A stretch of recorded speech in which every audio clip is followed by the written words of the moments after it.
let's go back up to the upper top right. And you can see there's this guy, he's sitting up there, and I'm going to scoot back just a bit. He has his hand out as if he's giving you something, and then he's holding his other hand in. And he may have a book. Does he have a book, Tashi? Yes, he has a book. And so, right there, his name is Marpa. And the story goes that in this first wave of transmission, in the Nyingma transmission, there were some practitioners who maybe were getting a little bit losing sight of what was important. Not all of them. I mean, we still have the Nyingma school to this day. My teachers are mainly from the Nyingma school. But at that time, there was a little bit of drift. And so some people thought, well, let's go back to the source. There's still this living tradition in India. We can go back to India. It's actually very far, especially considering the height differential. And so Marpa was one of the first people to go back. And he was a layperson. So you can see his hair, he kind of has, in some paintings, he sort of has like this flat top. And this one is he's more stylish. But he was a layperson. And he went back to India and he trained with a very, very famous Indian master named Naropa. And Naropa had a set of teachings and transmissions that he carried back to Tibet and became the root of many of the meditation practices that some of you are doing even to this day. So, he came back and he brought it back, and he was this layperson, and just really quickly, if you look at his hands, he's holding one in meditative equipoise, and it's the left, right? So he's maintaining his sort of awareness of wisdom. At the same time, there's a book there, which sort of, you could think of the book as, does that arise out of the wisdom, or is that what draws you into the wisdom? And neither is, the right way, but both can be understood in the same way. And the other one is this hand that's called the giving mudra. So it's like he's giving you the blessing of the lineage, of the teaching, of the transmission. He's giving you the blessing of, this school is called the Kagyu. Gyu means means stream, or like a continuation, or lineage, you could think of it like that. And Ka means spoken. So it's the blessings of the spoken lineage. So he's giving that to you. And he had this great student, really famous in all of Tibet. His name's Milarepa. He's the guy that's to the left, and he's holding his hand to his ear, like he's listening. Great story about Milarepa, and we do have a little bit of time, why not? The story goes that he was, there were some things that happened to him at a familial level at a very early age that caused him to be incredibly angry toward his family. And now remember, in Tibet, there still is this shamanic tradition that was very strong back in those days. An unreformed shamanic tradition, meaning that sacrifices, black magic, those sort of things. And because he was really angry with this whole section of his family, he went and decided to study essentially black magic, certainly weather magic.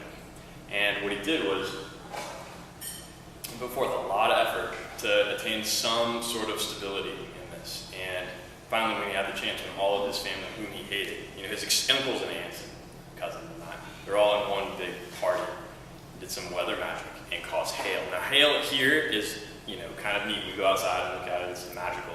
Hail in Tibet is deadly. Hail in Tibet can be this big, and it hurts and can kill you. Not all the time, but oftentimes. So he created this hailstorm that knocked down this entire wall, killed his whole family. Great, that's what he planned on doing. That's what he trained so long for. Like many of us, I think, that reach our goals, he had some second thoughts. And he thought, well, maybe that wasn't the best thing to do. And he was plagued by guilt, and he sought out some counsel from some wise people, some monks and teachers. And essentially, he started down a Dharma path, the path of the teachings. And so he heard about Marpa. He actually trained a little bit with another teacher and couldn't really understand what that teacher was getting at. But then he heard about Marpa, the guy up on the top. And he went to Marpa, and Marpa was plowing his field. And he didn't know what Marpa looked like. He just knew that there was this guy, Marpa.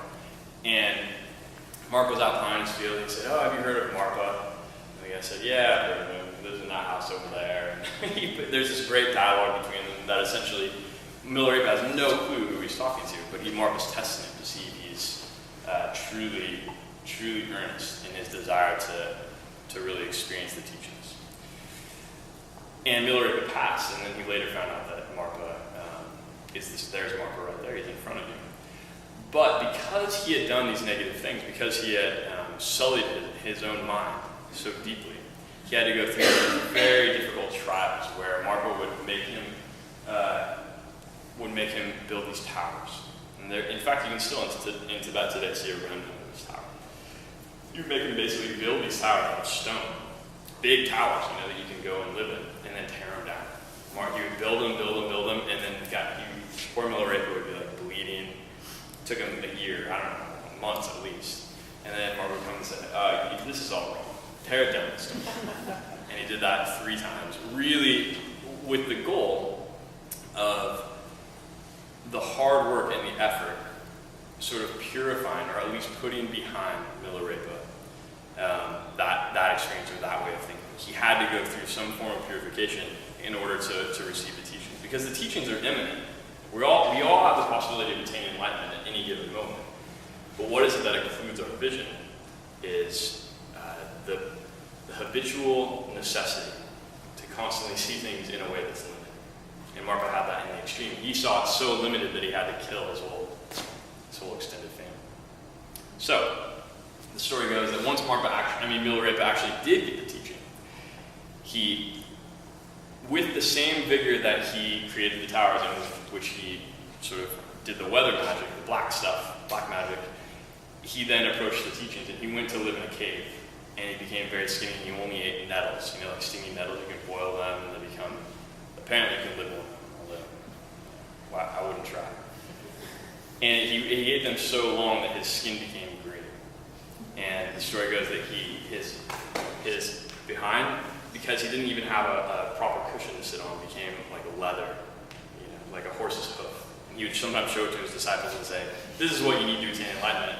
Horse's hoof. It's great. You're not sitting in that. So, Milarepa became this great realized being within all of Tibet. In fact, he became so famous that sometimes scholars would go and defeat him, or try to defeat him with logic. They heard who's this guy, Milarepa? Never studied in a monastery. Imagine at the time they were very developed monastic centers. So people were graduating from Harvard. Who is this guy I think he is? I graduated from the Harvard of my day. I'm going to go debate him and show him what's what.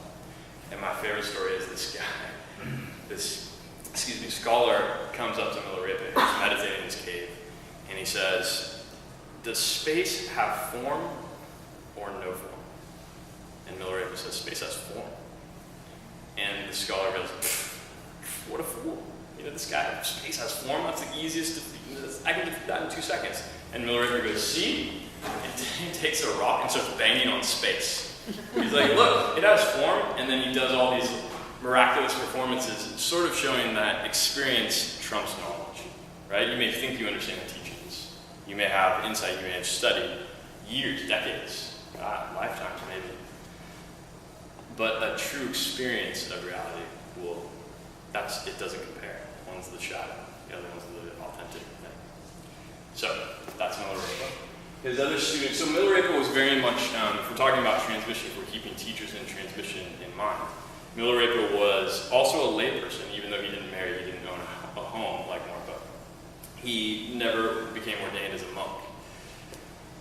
But one of his main students, his name is Gampopa, and he's the guy to the right, if we're looking at the painting this way.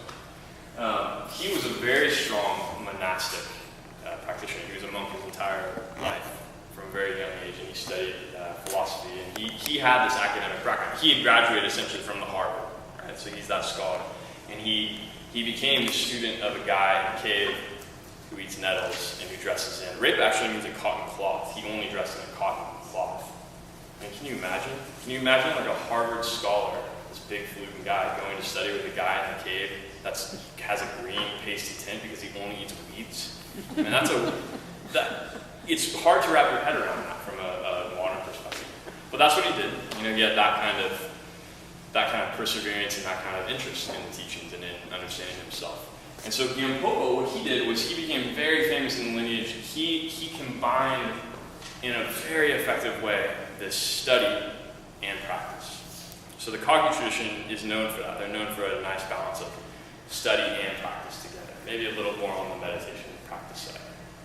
These are